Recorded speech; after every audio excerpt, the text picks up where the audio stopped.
چراغ رکھے ہوئے تھے۔ میں نے محسوس کیا کہ مندر میں پھیلی ناگوار بدبو ہی چراغوں کی بو ہے۔ ہمارے دل میں جو خوف اور ڈر کنڈلی مار کے بیٹھا تھا اب وہ قدرے زائل ہو گیا، اور ہم چاروں حیرت سے گھوم پھر کر اس مندر کو دیکھ رہے تھے۔ مندر میں کہیں بھی بھولے کا نام و نشان نہیں تھا، نہ جانے وہ غریب کہاں غائب ہو گیا۔ یہ بات سوچتے اور کرتے ہم چاروں مندر کے دروازے کو اچھی طرح بند کر کے واپس آ گئے۔ گھر واپس آ کر میں نے کچھ بھی ظاہر نہ ہونے دیا۔ معمول کے مطابق دن گزر گیا۔ شام کے بعد میں نے رات کا کھانا کھایا اور حسب معمول ریڈیو پر اپنا پسندیدہ پروگرام سنتا رہا۔ امی اور میری تینوں بہنیں سو گئیں تو میں نے بھی ریڈیو بند کر کے سونے کی کوشش کی۔ چونکہ گرمی کا موسم تھا اسی لیے ہم سب صحن میں چارپائیاں بچھا کر سوتے تھے۔ میری چارپائی کے ساتھ ہی باجی چھوٹی سی میز پر پانی رکھ دیتی تھی تاکہ رات میں کسی کو پیاس لگے تو وہ اٹھ کر پانی پی لے۔ پاس ہی میں نے اپنا ریڈیو بھی رکھ دیا۔ ابھی میں دوسری طرف کروٹ لے ہی تھی کہ ریڈیو پوری شدت سے آن ہو گیا۔ میں نے کرنٹ کھا کر پیچھے مڑ کر دیکھا اور جلدی سے اٹھ کر اسے بند کر دیا۔ میرا دل بری طرح دھڑک رہا تھا۔ میں پھر سونے کے لیے لیٹ گیا۔ لاشعوری طور پر میرا خیال ریڈیو میں ہی اٹکا تھا کہ اب بجے کہ تب بجے، مگر جب کافی دیر گزر گئی تو مجھے قدرے اطمینان ہوا اور میں پھر سونے کی کوشش میں لگ گیا۔ ابھی مجھ پر غنودگی طاری ہوئی ہی تھی کہ ایک بار پھر ریڈیو کی آواز اندھیرے اور خاموش رات میں گونج اٹھی۔ میں سٹ پٹا کر اٹھ بیٹھا، ڈرتے ڈرتے ایک بار پھر اسے بند کیا۔ میں ہر طرح سے کانپ رہا تھا، میرا رواں رواں لرز رہا تھا۔ حیرت انگیز طور پر میری امی اور بہنیں گہری نیند سو رہی تھی، حالانکہ ذرا سے کھٹکے کی آواز پر میری امی کی آنکھ فٹ سے کھل جاتی تھی، تو ریڈیو کی فل آواز پر کیوں نہیں جاگی؟ سوچتے الجھتے میں پھر سونے کی کوشش کرنے لگا، مگر اب مجھے ایسا لگ رہا تھا کہ جیسے میرے سرہانے کوئی بم رکھا ہے جو کسی بھی لمحے پھٹ سکتا ہے۔ پھر نہ جانے میں کب سو گیا۔ نیند میں بھی میں ریڈیو بند کرتا اور پھر بج اٹھتا۔ سو میری آنکھ اس وقت کھلی جب سورج کی آسمان پر راجدھانی تھی۔ دن کا اجالا پوری طرح ہر سو پھیل چکا تھا۔ دھوپ ہمارے کچے صحن میں دبے پاؤں آتی جا رہی تھی۔ باورچی خانے میں برتنوں کی آوازیں آ رہی تھی۔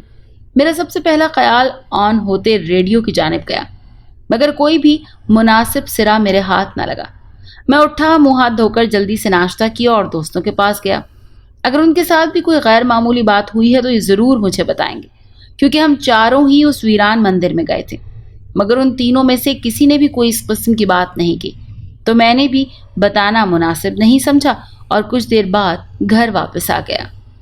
اس کے بعد ایک ہفتہ بالکل خیریت سے گزر گیا اور کوئی بھی ایسی بات نہ ہوئی جس سے میں خوف کھاتا یا مجھے پریشانی ہوتی۔ ہمارے گاؤں کے نزدیک ہی ایک اور گاؤں تھا جہاں میری امی کی منہ بولی بہن کا جیٹ فوت ہو گیا۔ امی کا جانا ضروری تھا۔ امی کے ساتھ میں بھی وہاں گیا۔ نماز جنازہ کے بعد امی نے مجھ سے کہا کہ میں گھر واپس چلا جاؤں کیونکہ وہ 2 دن رکیں گی۔ میں نے حامی بھر لی اور اپنے گھر واپس آ گیا۔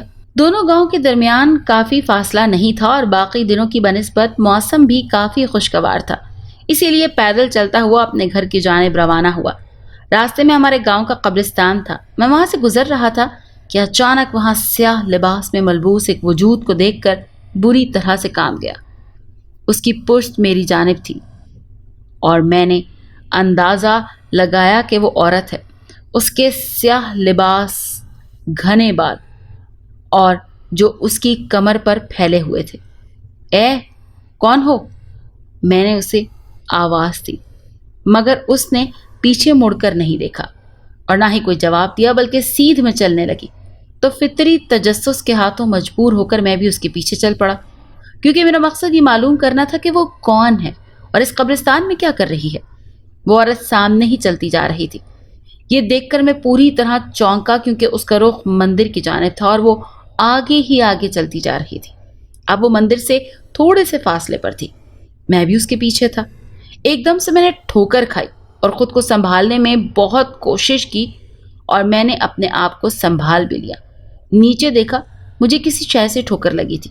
زمین تو بالکل صاف تھی، مگر مجھے پاؤں پر بڑی زور کی چوٹ لگی۔ درد کی لہر اس قدر شدید تھی کہ ایک لمحے کے لیے اس پراسرار عورت کا خیال میرے ذہن سے نکل گیا، اور جب یاد آیا کہ میں کس عورت کا پیچھا کرتے ہوئے یہاں تک آیا تھا تو میں فوراً الرٹ ہو گیا، مگر اب وہاں میرے علاوہ اور کوئی بھی موجود نہیں تھا۔ مندر کا دروازہ ہنوز بند تھا اور ارد گرد دور تک ویرانہ تھا۔ میں نے مندر کے چاروں طرف دیکھا، مگر مجھے وہ عورت کہیں دکھائی نہ دی۔